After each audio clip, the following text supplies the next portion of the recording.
How riches come to you. When I say that you do not have to drive sharp bargains, I do not mean that you do not have to drive any bargains at all, or that you are above the necessity for having any dealings with your fellow men. I mean that you will not need to deal with them unfairly. You do not have to get something for nothing, but can give to every man more than you take from him. You cannot give every man more in cash market value than you take from him, but you can give him more in use value than the cash value of the thing you take from him. The paper, ink, and other material in this book may not be worth the money you pay for it, but if the ideas suggested in it bring you thousands of dollars, you have not been wronged by those who sold it to you. They have given you a great use value for a small cash value. Let us suppose that I own a picture by one of the greatest artists, which, in any civilized community, is worth thousands of dollars. I take it to Baffin Bay, and by salesmanship induce an Eskimo to give a bundle of furs worth 500 for it. I have really wronged him, for he has no use for the picture. It has no use value to him. It will not add to his life. But suppose I give him a gun, worth $50 for his furs. Then he has made a good bargain. He has use for the gun. It will get him many more furs and much food. It will add to his life in every day. It will make him rich. When you rise from the competitive to the creative plane, you can scan your business transactions very strictly, and if you are selling any man anything which does not add more to his life than the thing he gives you in exchange, you can afford to stop it. You do not have to beat anybody in business, and if you are in a business which does beat people, get out of it at once. Give every man more in use value than you take from him in cash value. Then you are adding to the life of the world by every business transaction. If you have people working for you, you must take from them more cash value than you pay them in wages. But you can so organize your business that it will be filled with the principle of advancement, and so that each employee who wishes to do so may advance a little every day. You can make your business do for your employees what this book is doing for you.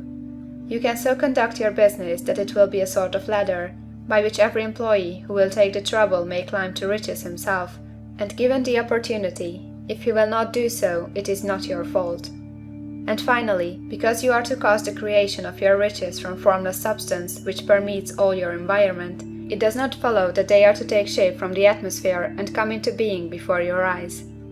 If you want a sewing machine, for instance, I do not mean to tell you that you are to impress the thought of a sewing machine on thinking substance until the machine is formed without hands, in the room where you sit or elsewhere. But if you want a sewing machine, hold the mental image of it with the most positive certainty that it is being made, or is on its way to you.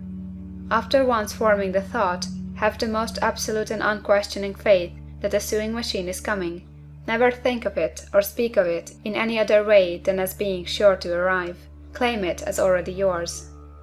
It will be brought to you by the power of the Supreme Intelligence acting upon the minds of men.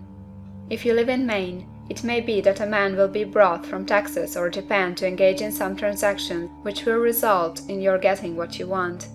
If so, the whole matter will be as much to that man's advantage as it is to yours. Do not forget for a moment that the thinking substance is through all, in all, communicating with all, and can influence all. The desire of thinking substance for fuller life and better living has caused the creation of all the sewing machines already made, and it can cause the creation of millions more, and will, whenever men set it in motion by desire and faith, and by acting in a certain way. You can certainly have a sewing machine in your house, and it is just as certain that you can have any other thing or things which you want, and which you will use for the advancement of your own life and the lives of others. You need not hesitate about asking largely. It is your Father's pleasure to give you the kingdom, said Jesus. Original substance wants to live all that is possible in you, and wants you to have all that you can or will use for the living of the most abundant life.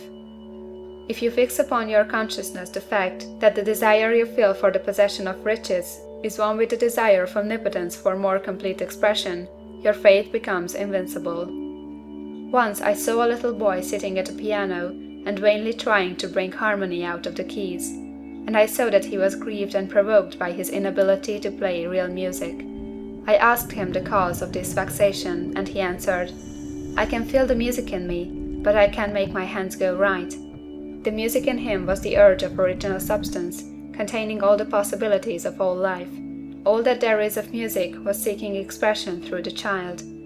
God, the one substance, is trying to live and do and enjoy things through humanity. He is saying, I want hands to build wonderful structures, to play divine harmonies, to paint glorious pictures. I want feet to run my errands, eyes to see my beauties, tongues to tell mighty truths, and to sing marvelous songs, and so on. All that there is of possibility is seeking expression through man. God wants those who can play music to have pianos and every other instrument, and to have the means to cultivate their talents to the fullest extent. He wants those who can appreciate beauty to be able to surround themselves with beautiful things. He wants those who can discern the truth to have every opportunity to travel and observe. He wants those who can appreciate dress to be beautifully clothed, and those who can appreciate good food to be luxuriously fed. He wants all these things because it is himself that enjoys and appreciates them. It is God who wants to play, and sing, and enjoy beauty, and proclaim truth, and wear fine clothes, and eat good foods. It is God that worketh in you to will and to do, said Paul. The desire you feel for riches is the infinite seeking to express himself in you, as he sought to find expression in the little boy at the piano. So you need not hesitate to ask largely. Your part is to focalize and express the desire to God. This is a difficult point with most people. They retain something of the old idea that poverty and self-sacrifice are pleasing to God. They look upon poverty as a part of the plan, a necessity of nature. They have the idea that God has finished his work and made all that he can make, and that the majority of men must stay poor, because there is not enough to go around. They hold so much to this erroneous thought that they feel ashamed to ask for wealth. They try not to want more than a very modest competence, just enough to make them fairly comfortable. I recall now a case of one student who was told that he must get in mind a clear picture of the things he desired, so that the creative thought of them might be impressed on formless substance. He was a very poor man, living in a rented house and having only what he earned from day to day, and he could not grasp the fact that all wealth was his. So, after thinking the matter over, he decided that he might reasonably ask for a new rug on the floor of his best room and an anthracite coal stove to heat the house during the cold winter. Following the instructions given in this book, he obtained these things in a few months, and then it dawned upon him that he had not asked enough. He went through the house in which he lived, and planned all the improvements he would like to make in it. He mentally added a bay window here, a room there, until it was complete in his mind as his ideal home, and then he planned its furnishings. Holding the whole picture in his mind, he began living in the certain way, and moving toward what he wanted, and he owns the house now, and is rebuilding it after the form of his mental image, and now, with still larger faith, he is going on to get greater things. It has been unto him according to his faith, and it is so with you and with all of us.